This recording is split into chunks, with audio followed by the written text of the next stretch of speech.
Good evening, everyone. I'm Pastor Kelvin Neblett, and welcome to our Tuesday night devotional time. You know, one of the strange things that COVID's seen me do is I've been spending a lot more time on both YouTube and Facebook. It's a great means of communication with our church family.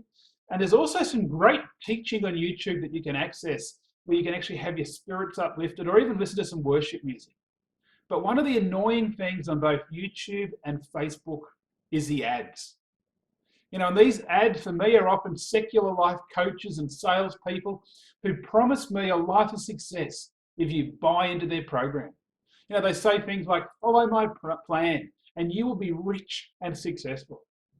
Have you had those ads pop up on your computer? You know, I don't know how successful these programs will actually make you, but everyone today seems to have a secret to success. You know, I remain very skeptical and suspicious about the promises those ads make. But on the other hand, I'm positive that what Moses tells the nation of Israel in Deuteronomy chapter 4 can guarantee success in anyone's spiritual life.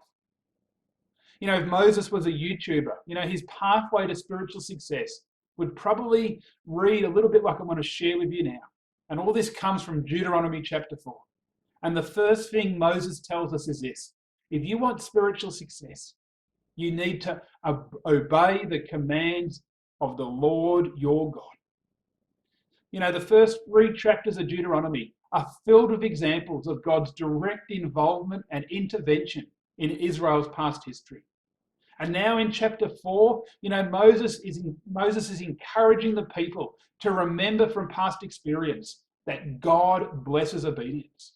He says to them so clearly, obey the commands of the Lord your God. You know, by obeying God's commands, 2 things happen. You know, the first thing is he's saying that Israel will receive full enjoyment of life and that God will watch over and protect them.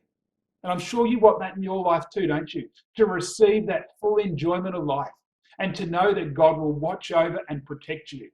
This is what he promises them in Deuteronomy 4, verses 1 to 4. And now, Israel, listen carefully to these decrees and regulations that I am about to teach you. Obey them so you may live, so you may enter and occupy the land that the Lord, the God of your ancestors, is giving you. Do not add to or subtract from these commands I am giving you. Just obey the commands of the Lord your God that I am giving you.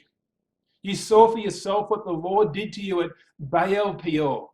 There the Lord your God destroyed everyone who would worship Baal, the god of Peor. But all of you who were faithful to the Lord your God are still alive today, every one of you. What a great promise there. And not only will Israel receive full enjoyment of life, it goes on to say in Deuteronomy chapter 4, verses 5 to 8, that they're going to be different to the other nations. And because they're different to the other nations by following the commands of the Lord their God, they're going to draw those nations to God. It says this in verse 5 onwards. Look, I now teach you these decrees and regulations, just as the Lord my God commanded me, so that you may obey them in the land you are about to enter and occupy. Obey them completely, and you will display your wisdom and intelligence among the surrounding nations. When they hear all these decrees, they will exclaim, how wise and prudent are the people of this great nation. For what great nation has a God as near to them as the Lord our God is near to us whenever we call on him? And what great nation has decrees and regulations as righteous and fair as this body of instructions that I am giving you today?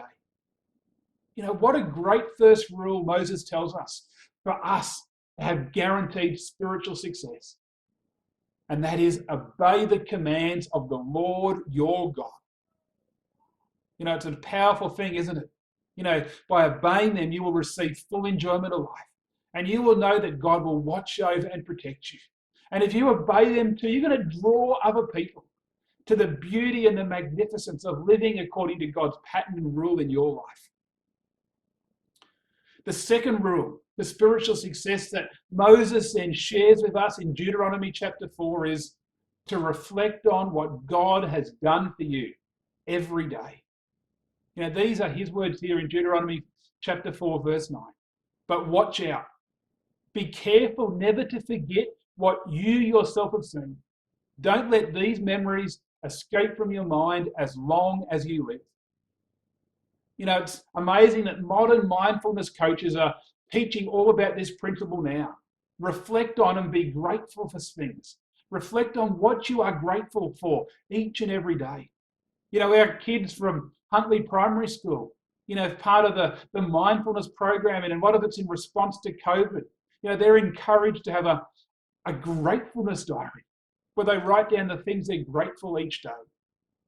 You know, as a follower of Jesus, we can and we should reflect on what God has done for us daily. You know, the last few messages I've shared online, I've been reflecting on and pointing us all towards the cross. You know, what a great thing to be grateful for. That God loves you so much that he would die for you. You know, the second principle Moses gives us to reflect on is reflect on what God has done for you daily. You know, if you're reflecting on what God has done for you daily and even praying and giving thanks to God for those things, that is an important thing to be doing for guaranteed spiritual success. And the third rule Moses gives us is this, is to spiritually invest into the next generation. You know, by sharing what God means to you, to your children and your grandchildren. You know, this will keep your faith fresh and make God real to your loved ones. You know, each and every generation has a responsibility of instructing the next generation in the faith. You know, I think I've heard it said that the Christian church is always one generation from extinction. And it is because, you know, it's up to us, this current generation, to invest into the next generation. You know, Moses says this in Deuteronomy 4:9 in the second half. He says, and be sure to pass on to them, you know, all those good things that he has done. Pass on to them, to your children and grandchildren. You know, if you start to have a perspective of life other than yourself, and one that includes the upcoming generations, it not only solidifies your own faith, but it also ensures that you care about and invest into the lives of those next upcoming generations. This is an important thing for Moses. You know, he says later in Deuteronomy for God's people to tell the next generations about God's work and the commands that they are to follow. This is what he says in Deuteronomy 6:7, and then again later he repeats it in Deuteronomy 11:19. Repeat them again and again to your children. Talk about them when you're at home and when you are on the road and when you are going to bed and when you are getting up. It's a wonderful principle, isn't it? You know, investing in the next generation will actually guarantee your own personal spiritual success and also set the foundation for God's kingdom to continue to grow in our world. And the fourth and final rule is this, is don't be corrupted by the idols of the world. You know, Deuteronomy 4:15-19 says this, but be very careful. You did not see the Lord's form on the day he spoke to you from the heart of the fire at Mount Sinai. So don't corrupt yourself by making an idol in any form, whether of a man or a woman, an animal on the ground, a bird in the sky, a small animal that scurries along the ground, or a fish in the deepest sea. And when you look up into the sky and see the sun, moon, and stars, all the forces of heaven, don't be seduced into worshipping them.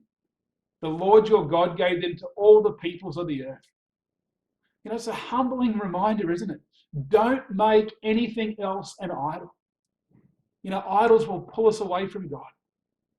For us, idols could be money, wealth, power, pleasure, knowledge, or even good works. You know, good works can be an idol that can take us away from God, where we trust not in God and what he has done for us, but instead we trust and we worship the good things that we do.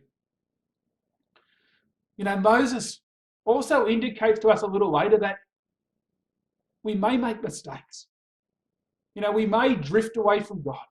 You know, we may be absorbed in the culture and the idols around us. You know, he was preparing God's people to enter into the promised land, but a land that was filled with other nations that were going to tempt people to worship their idols And he says this to God's people, and this is true for us too. They're in a foreign land. You will worship idols made from wood and stone, gods that neither see nor hear nor eat nor smell. But from there you will search again for the Lord your God. And if you search for him with all your heart and soul, you will find him. In the distant future, when you are suffering all these things, you will finally return to the Lord your God and listen to what he tells you. For the Lord your God is a merciful God.